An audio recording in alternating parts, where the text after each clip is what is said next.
Assalamualaikum warahmatullahi wabarakatuh. Good morning, everyone. Before we start, I'd like to introduce myself first. My name is Inuleni, and I'm here to tell you about organs of speech. So, based on the diagram, here we have 13 organs of speech. Number 1 is nasal cavity. So, in phonetics, nasal sound in which the airstream passes through the nose as a result of the lowering of the soft palate or velum at the back of the mouth. For example, and are produced by occluded mouth at some point by the lips or tongue, and the airstream is expelled entirely through the nose. Number 2 is alveolar ridge. Alveolar ridge is a short distance behind the upper teeth is change in the angle of the roof of the mouth. Sounds that are produced with the tongue close to or touching the ridge behind the teeth on the roof of the mouth. For example, t, t, and d. Number 3 is hard palate. So hard palate is the hard part of the roof of the mouth.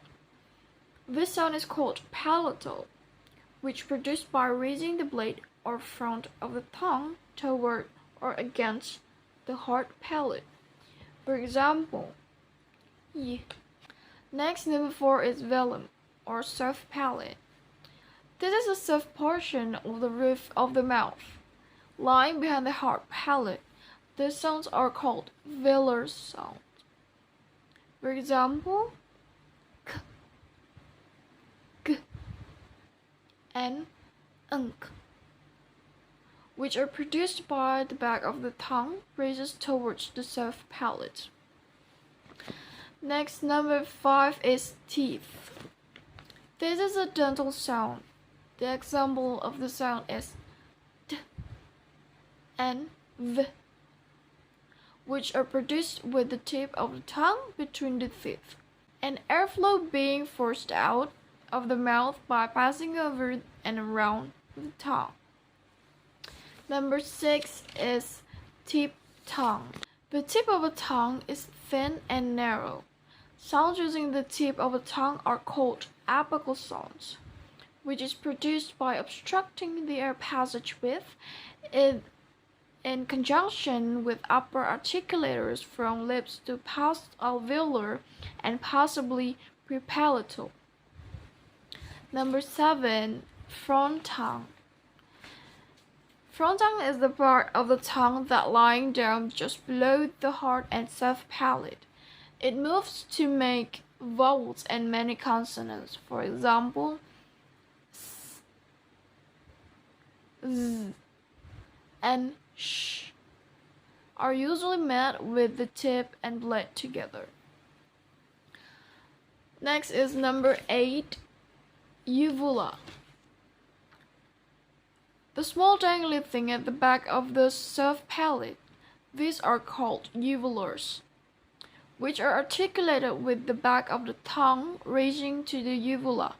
The uvula vibrates during the R in many French dialects. Next, number 9 is pharynx. So it is a respirating cavity or chamber lying above the larynx and posterior the oral cavity. Its primary function in sound production is guiding airflow through the nose and mouth. Number 10 is trachea. It is the main airway to the lungs. It is commonly called the windpipe. Number 11, vocal folds. So the vocal folds produce sound when they come together and then vibrate as air passes through them during exhalation of air from the lungs. Number 12, larynx.